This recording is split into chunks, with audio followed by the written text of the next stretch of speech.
So, what can you tell me about yourself? Um, I'm a sergeant in the army. You're a typical white gun owner, white guns, like anime, married. What else do you want to know?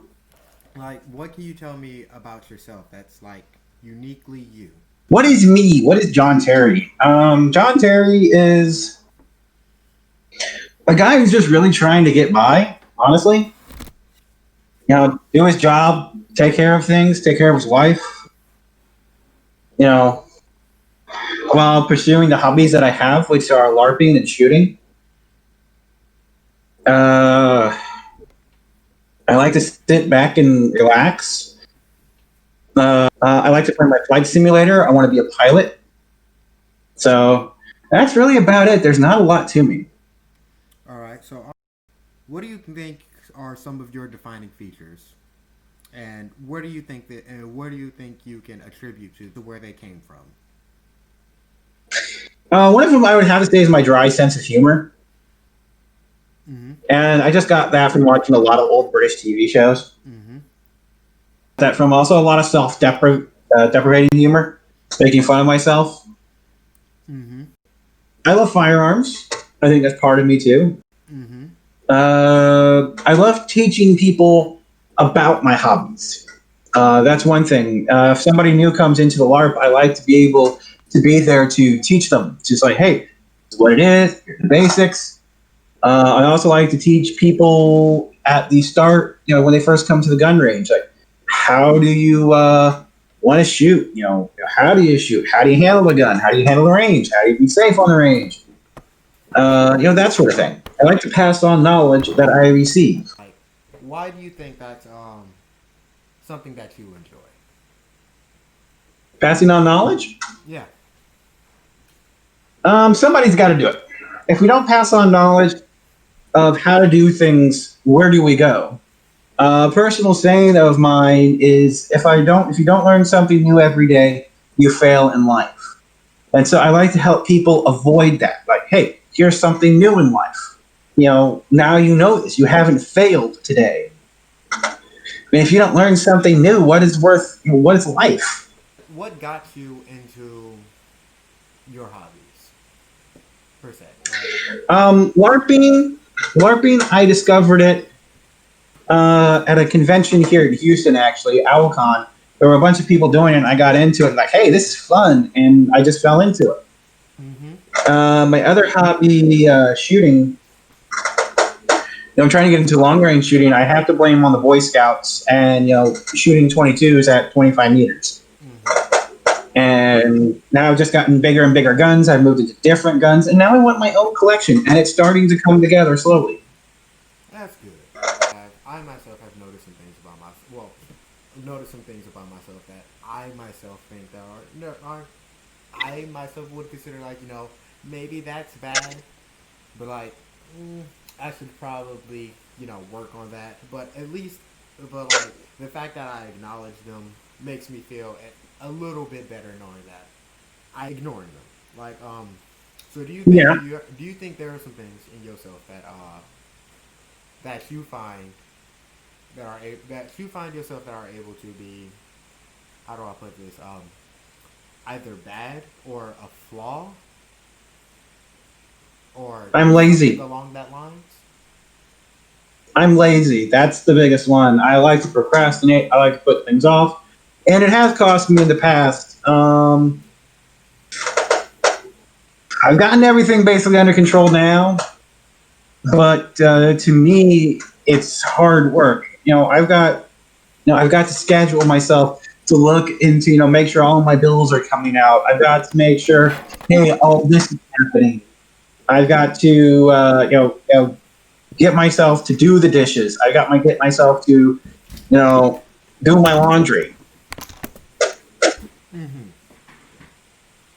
Now, Laziness and procrastination are my two biggest things. I'm also pretty full of myself. I think I know everything, and I have to remind myself that I don't. do you think there are good people and bad people, or do you think, or somewhere in between? I think it's both.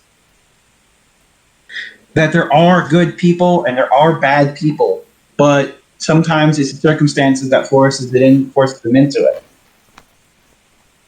Right. Like a good idea gone bad. That's another one. Mm-hmm. So, So, do good people exist? Yes, good people exist. I try to be a good person. I try to be a gentle person. I don't want to resort to violence. Violence was to be the last thing I'd resort to. And I'm in the army with that.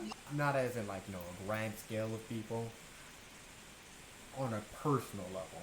Like, I myself personally believe, like, I don't think that there are good people, and I don't think that there are bad people per se. I know for a fact that there are people who do good things and people who do bad things, and there's. I personally myself view it. How I personally myself view it, and it's. I feel as if like, sure, yeah, there are some really, really right, that are just Yeah, absolutely terrible. And I think that, like, that for a fact that we all as a whole can agree on, right? That's it's the same for how do for I don't think that, like, you can just label someone a bad person just for one thing. However, that is a very broad statement, and I do understand that, like, there are some things that are just like non-negotiable. Do you think there's What do you think requires a person to be a good person or a bad person per se? to be a good person, Yeah.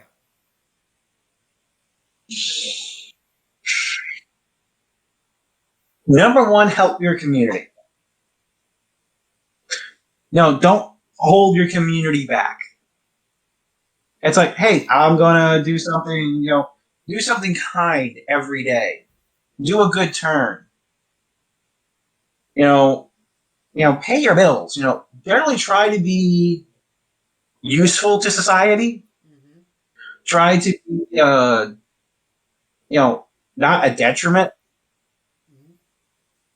And don't try to lord over everybody. Don't try to say I'm right all the time. You're gonna be wrong. We're human. Everyone's gonna be wrong occasionally. A bad person. What is a bad person? Someone who is a detriment overall to the community. Right. Someone who does break the community's moral code in ways that is not beneficial to the community. Do you think it's possible for someone to have hatred in their heart unjustifiably? I myself think there it is. That it is possible. I I primarily a Christian family, and, like, the amount of hatred I had in my heart for Satanists was honestly fucking disgusting. If I'm being honest with you, but You would think that that was unwarranted now. Back then it was because of your beliefs. Your beliefs taught you this, well, yeah, and and your I'm saying as in beliefs. like, and I'm saying, like, it wasn't until I had to step back and notice my own mistakes and actually just applying a filter onto people that I didn't know in order for me to be like, well, honestly, I feel lied to. Like, I feel like I was lied to, because I was all like, oh man, Satanists are going to be like some of the worst people ever, and I'm like, and come to find out, some of the nicest people in my life have turned out to be Satanists, and I feel like I got scammed, and, like, Well, I here's want the my love thing. back. Here's the thing. What you believe, and I had my crisis of faith. I still believe, and I personally believe that if you have a crisis of faith, your faith comes out stronger, and you come out with stronger moral code. Right, You also come out more open to other people. right. And Does that make sense? yeah, it makes sense. Well, along those lines, like, do you think it's possible to have biases Oh because of yes, religion? very, very. Well, not because of religion. Do Um, you think it's possible to just have biases in general? Like, yes, yes, yes. like, Both learned biases, unlearned biases, and you know, biases we didn't even know we had. You know, that sort of thing. yeah, a big bias that I noticed that I have, is when it comes to police brutality, sexual assault, and harassment. As I myself have either been a victim or have had someone extremely close to me have been a victim of it, and I, as much as I want to be able to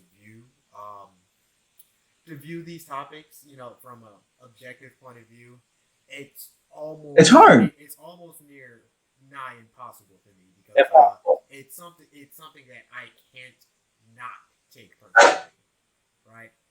But Yeah, so, do you think you like? Mm-hmm. but getting back to biases, I got off topic. I apologize. I'm horrible at that. But um, I'm biased. As I'm biased politically. I am. I do my best to step back and examine both sides. I do my best to, yeah, if we have something come up, step back. What are the arguments for and against it? Because I can come down pretty hard on either side. So I work to fight my own biases. Mm-hmm.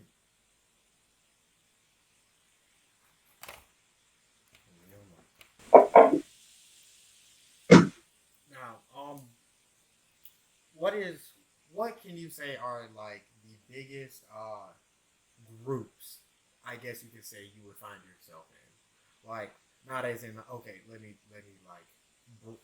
communities, the gay community and Yeah, the black community, right? I find myself to be a part of, the LARP community. Mm-hmm. I am, involved in that. The gun community. Mm-hmm. You know, you know, I'm a liberal conservative, so I'm part of that community. Mm-hmm. Um, I'm a member of my neighborhood community. Due to like due to like interest and you know, well, we all obviously ended up in the communities that we frequent due to, you know, what do you call these? I guess you could say social interest in like those communities that we find ourselves in, right? Yeah. In those communities, right?